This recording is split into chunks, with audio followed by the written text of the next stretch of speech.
Breaking news.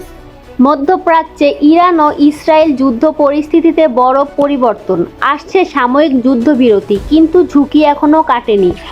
আজ 8 April 2026 আন্তর্জাতিক মহলে বড় একটি সিদ্ধান্ত এসেছে। ইরান, ইসরায়েল এবং যুক্তরাষ্ট্রের মধ্য সংস্থায় ঘোষণা করা হয়েছে 2 সপ্তাহের জন্য অস্থায়ী যুদ্ধবিরতি। এই সময়ের মধ্যে শান্তি আলোচনা চালানোর চেষ্টা করা হবে। তবে বিশেষজ্ঞরা বলছেন এটি স্থায়ী সমাধান নয়, যে কোনো সময় আবার যুদ্ধ শুরু হতে পারে।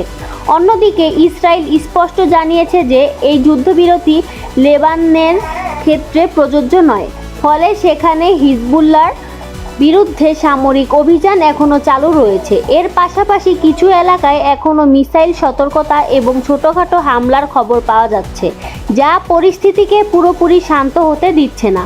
বিশ্ব অর্থনীতিতেও এর প্রভাব পড়েছে, বিশেষ করে ইরান গুরুত্বপূর্ণ তেলপথ হরমুজ প্রণালী খুলে দেওয়ার সিদ্ধান্ত নেওয়ায় কিছুটা স্বস্তি ফিরেছে তেলের বাজারে।